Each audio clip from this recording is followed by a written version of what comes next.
Olá, acadêmicos, professor Luciano. Este é um resumo da webconferência que aconteceu no dia 17 de maio de 2019. Para aqueles que não puderam estar presentes, aqui está um resumo dos assuntos, dos temas que foram tratados. Inicialmente, vou apresentar para vocês, peço que me acompanhem, a estrutura do relatório deste trimestre. Professor, onde está essa estrutura? Está nos materiais didáticos. Lá vocês encontram o roteiro do projeto integrador. Então, temos a capa, título, depois nós temos nome completo dos acadêmicos, título, texto de apresentação, professor, o nosso semestre, sumário e a estrutura prevista. Estas páginas devem ser atualizadas conforme muda a inserção de conteúdo no trabalho que vem na sequência. Por favor, me acompanhe. Primeira parte, quais são as competências do profissional? Nessa parte aqui devem ser descritas as competências requeridas do profissional. Pode ser o profissional da área contábil, o profissional da área de gestão, o profissional de RH, enfim, naqueles temas, naquele curso, naquela área que for de seu maior interesse. Então, descrever as competências requeridas deste profissional. Sugestão importante. Sugere-se que utilizem pelo menos 3 fontes.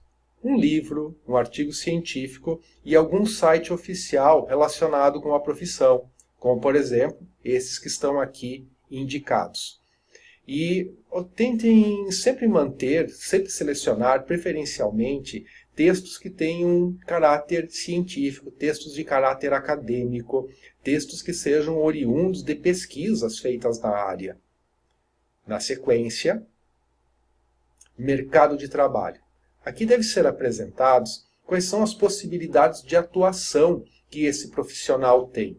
Em que tipo de empresa pode trabalhar, quais são as áreas que absorvem esse tipo de formação, que remuneração, que faixas de remuneração, quais os cargos que podem ser ocupados, e descrevam pelo menos 5 possibilidades de atuação.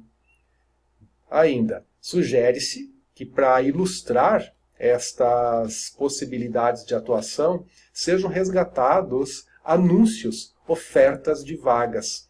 É uma maneira de reconhecermos este entendimento que existe sobre as possíveis áreas de atuação e o que está sendo demandado. Importante, até aqui vem o relatório parcial. Já pensando no relatório final, o que vem na sequência? Aqui nós vamos indicar quais são as tendências, que oportunidades estão se abrindo para estes profissionais.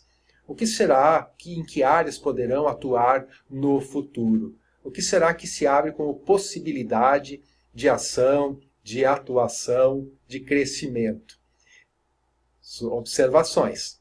Para ilustrar esse tópico, reportagens recentes ou entrevistas de profissionais na área que possam colaborar com essa perspectiva, com esta maneira de ver as possibilidades. E apresente novamente pelo menos 3 fontes, 3 reportagens ou entrevistas. Para finalizar, a análise comparativa entre a teoria e a prática. O que se espera aqui? Se espera uma comparação entre os dados que vocês indicaram, os dados encontrados nas entrevistas e nas reportagens, com o que consta na literatura, nos livros acadêmicos científicos. Então vamos imaginar assim, por exemplo, para um contador, para um profissional da área contábil, melhor dizendo, para um profissional da área contábil, o que se espera para ele como possibilidade? Os registros das organizações, o controle de contas, um apoio na gestão financeira, um cuidado mais aprimorado em relação aos aspectos tributários e legais. Será que isso coincide com as perspectivas levantadas? Será que há uma relação de semelhança ou de diferença entre o que encontramos nas partes anteriores e o que constam nas teorias? convém que conheçamos. E, para finalizar, lembre-se de acrescentar as referências que vierem a ser utilizadas. E por falar em referências, vamos conversar sobre os outros itens que foram abordados. Conversamos sobre a originalidade dos textos. Convém que os acadêmicos produzam os próprios textos. Mas, professor, e se eu precisar mostrar a ideia de um autor, de um pesquisador que foi consultado? Você pode fazer isso, deve fazer isso, mas precisa citar o autor consultado. O que não pode acontecer é você escrever como se fosse o texto seu. Então, vamos tomar sempre o cuidado. Uma vez que foi utilizado o conteúdo de um terceiro, o conteúdo de uma outra pessoa, convém indicar quem é o autor daquele conteúdo. Autor, ano, página, aspas. Se for uma citação, ao pé da letra, aquela que é copiada igualzinha ao original. Ou autor e ano, se for uma citação indireta, aquela que faz um resumo da ideia do autor que está sendo citado. Professor, eu tenho dúvidas quanto às formas de fazer citações. Temos a solução para isso. A estrutura do projeto integrador está nos materiais da disciplina. Lá também está disponível o caderno 2. Deem uma olhada em quem são os autores e os colaboradores desse caderno. Eu tenho especial orgulho de ter participado. Mas, enfim, neste caderno existem orientações bastante seguras para fazer resumos, para fazer relatórios, para fazer fichamento e também orientações de como se fazem as citações, como se fazem as referências, referência de livro, referência de revista, de artigo científico.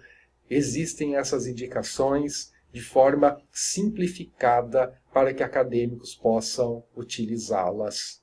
Então estejamos atentos à autenticidade do material que viermos a produzir. Outra observação, um item que foi levantado, é quanto à composição das nossas médias. 40% relatório parcial e 60% do relatório final. Com um detalhe, 2 pontos equivalem à socialização dos resultados.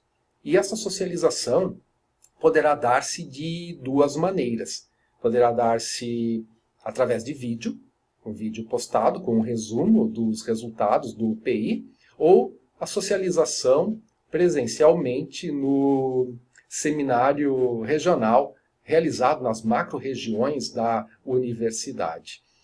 Os professores, nós, o conjunto de professores, estamos elaborando qual será a forma selecionada para este trimestre. E, em tempo oportuno, será divulgado para todos os nossos estudantes.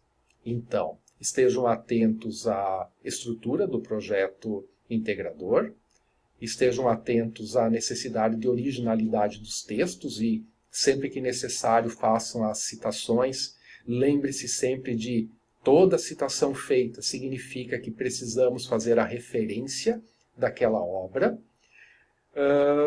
E a composição da média, 40% mais 60%, mas de um total de 10, 2 pontos equivalem à socialização dos resultados. No mais, este é o resumo do nosso encontro deste dia 17.